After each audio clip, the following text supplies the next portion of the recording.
नमस्कार, मैं सोनी सिंह विनय आईएएस के चैनल में आप सभी का स्वागत करती हूँ। फ्रेंड्स, जैसा कि आपको अभी हम लोग सीएनटी एक्ट से रिलेटेड सारी चीज़ों के बारे में बता रहे हैं और पिछले क्लास में हमने अध्याय 4 के बारे में जाना था, जिसमें कि धारा 16 से लेकर 36, 16 से लेकर 36 तक की धाराओं के बारे में जो भी इम्पोर्टेंट फैक्ट्स थे वो सारी चीज़ बताए गए थे। आज जो हम स्टार्ट करेंगे अध्याय 5 स्टार्ट करेंगे, जिसमें कि धारा 37 के बारे में बताया गया है।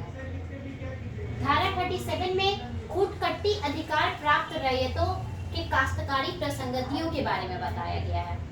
अब इन सब चीजों में किस बात पर विशेष तौर से ध्यान दिया गया है कि जो भी अधिनियम के अधिभोगी होंगे रैयत संबंधी उपबंध उन रैयतों पर भी लागू होंगे जिन्हें ये खूटकट्टी अधिकार प्राप्त होगा, कि जिस भी व्यक्ति को ये अधिकार प्राप्त होगा, ये खूटकट्टी अधिकार प्राप्त होगा, वे अधिनियम के अधिभोगों के रैयत संबंधी सारे उपबंध के उनके रैयत पर भी लागू होंगे।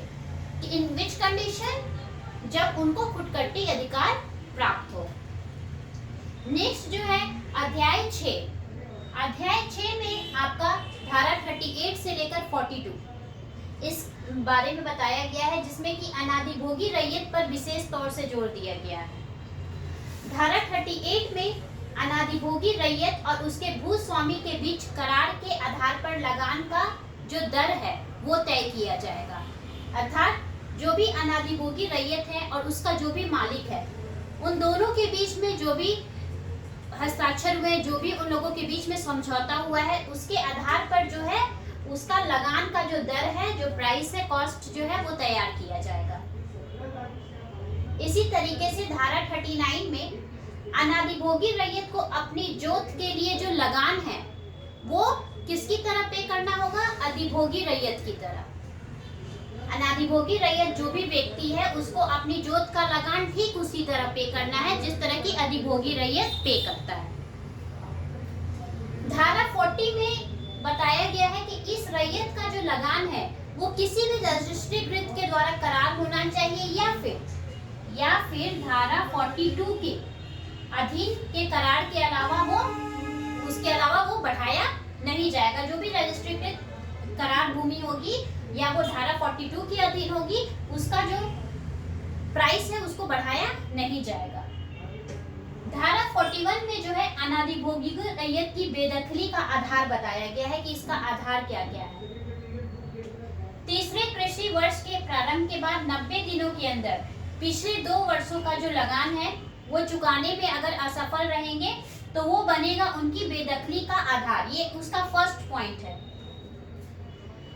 जोत में समाविष्टि भूमि का उपयोग किसी भी गलत तरीके से नहीं किया हो, उसके लिए जो भी आधार बनाया गया है उसी आधार पर उस जो जोत की भूमि है उसका सारा चीज फॉलोअप होना चाहिए। अगर वो किसी गलत तरीके से होगा तो वो मान्य नहीं होगा।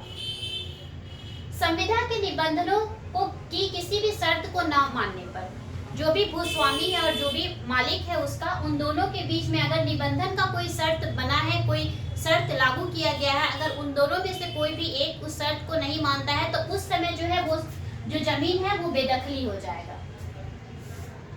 अगर किसी रजिस्ट्रीकृत पट्टे से वह अधिभोग में प्रवेश किया हो तो उस कंडीशन में भी वो जो भूमि है वो बेदखल कर दी जाएगी।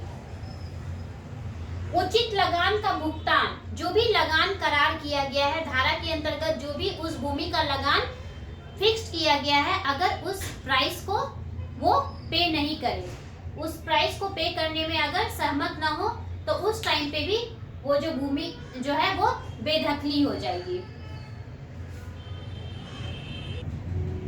धारा 42 में उचित और सम्यक लगान के भुगतान की सहमति देने से इनकार करने पर जो भी भूस्वामी है वो करार निबंधित करने के लिए उपायुक्त के कार्यालय में आवेदन करेगा। उसके बाद विभिन्न पक्षों को सुनने के बाद, जो भी पक्ष है उसकी सारी बातों को रखने के बाद जो भी निर्णय होगा वो उपायुक्त लेगा और उस समय उपायुक्त ही ये डिसाइड करेगा कि रैयत की बेदखली हो सकती है या नहीं। रैयत की बेदखली होने और न होने का जो निर्णय है वो किसके द्वारा दिया जाएगा? उपायुक्त के द्वारा। अब आ रहा है हमारा अध्याय 7, जिसमें कि अध्याय 4 तथा 6 से छूट प्राप्त भूमियां उनके बारे में बताया गया है। जिसमें धारा 43 के अंतर्गत सरकार के द्वारा स्थानीय प्राधिकारों या रेलवे कंपनी की अर्जित भूमि होनी चाहिए। इसमें किन किन बातों पर विशेष तौर से जोर दिया गया है? किसी छावनी के भीतर सरकार की जो भूमि होगी वो आएगी। जो अध्याय 4 तथा 6 से छूट प्राप्त भूमियां हैं वो सारी भूमि के बारे में इसमें दिया गया है। या फिर ऐसी भूमि जिसका उपयोग किसी सड़क निर्माण में किया गया हो, किसी बांध निर्माण में, तटबंध निर्माण में इस भूमि का उपयोग किया गया हो। या फिर भूस्वामी की विशेषाधिकार युक्त भूमि, जब किसी अधिकारी के द्वारा 1 वर्ष या फिर उससे ज्यादा के लिए रजिस्ट्रेटेड पट्टे पर 1 वर्ष या उससे कम के लिए भी हो, अगर वो लिखित या मौखिक पट्टे पर दिया हुआ हो, तो उपयुक्त मामले में जो भूमि है वो लगान मुक्त रहेगा। तो ये जो इस तरह की जितनी सारी भूमियां होंगी वो अध्याय 4 तथा 6 से छूट प्राप्त भूमियां होगी। ये सारा चीज जो है ये अध्याय 7 में बताया गया है। नेक्स्ट जो है वो हम अध्याय 8 में जानेंगे विभिन्न धाराओं के बारे में, जिसमें कि धारा 44 से शुरू हुआ है।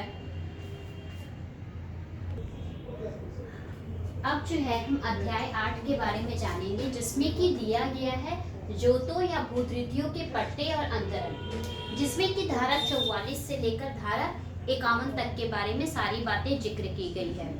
अब क्वेश्चन जो है हमसे इस तरीके से भी पूछा जा सकता है कि जो जोतों या भूतृतियों के पट्टे और अंतरण है वो सीएनटी एक्ट के किस अध्याय में बताया गया है? तो उस समय हमारा आंसर क्या होगा? एक्ट जो अध्याय 8 में बताया गया है। एक इम्पॉर्टेंट क्वेश्चन है जो कि जेपीएससी 2016 में पूछा भी गया है, जो इस प्रकार से है। सीएनटी एक्ट 1908 के अंतर्गत धारा 46 में जो बेदखली का समय है, जो वर्ष है जिसके तहत इस अवधि की समाप्ति के बाद प्रतिकूल कब्जे में रही भूमि हस्तांतरण परिपूर्ण होगा, ये जो है धारा 46 से संबंधित है। तो इसका आंसर जो है ये अभी दिया जाएगा, जिसमें कि आंसर होगा उसका 12 वर्ष। धारा 44 के बारे में जानते हैं। रैयत के पट्टे का अधिकार होना, यानी कि प्रत्येक रैयत जिसमें अपने भूस्वामी से पट्टा प्राप्त करने का अधिकार होगा। इसमें भूमि का क्षेत्रफल, भूमि का लगान, पट्टे के अंतर्गत क्या आएगा? भूमि का जितना क्षेत्रफल है वो, भूमि की जितनी लगान है वो राशि। तो ये किसके अंतर्गत दर्शाया गया है? धारा 44 के अंतर्गत। धारा 45 में भूस्वामी प्रत्येक दिए हुए पट्टों की शर्तों के अनुरूप एक प्रतिलेख पाने का अधिकार होगा। जो भी भूस्वामी है, जो भी उस रैयत का मालिक है, उसको जो भी वो पट्टा दिया गया है, जो भी लगान उस भूमि का क्षेत्रफल पे कर रहा है, लगान पे कर रहा है, वो शर्तों के अनुरूप उसको, भूस्वामी को एक प्रतिलेख पाने का अधिकार जो है वो प्राप्त है। किसके अंतर्गत? आपका आर्टिकल 45 के अंतर्गत। धारा 46 में रैयतों द्वारा अपने अधिकार के अंतरण पर प्रतिबंध है। अब इसमें किस तरीके से प्रतिबंध लगाया गया है उसके बारे में देख लेते हैं। रैयत अपनी जोत या उसके किसी भाग को बंधक, विक्रय, दान या स्थानांतरण किसी हद तक मान्य नहीं होगा। मतलब वो अपनी भूमि का स्थानांतरण कर रहा है विक्रय के जरिए, दान के जरिए, विनिमय के जरिए, लेकिन वो किस हद तक मान्य नहीं होगा? लेकिन किस कंडीशन में? यदि अधिभोगी रैयत किसी अनुसूचित जनजाति का सदस्य होना चाहिए, अनुसूचित जनजाति से होना चाहिए, और वो उपायुक्त की अनुमति से अपने किसी भाग का अंतरण उस कंडीशन में कर सकता है अगर वो अधिभोगी रैयत किसी अनुसूचित जनजाति का सदस्य हो।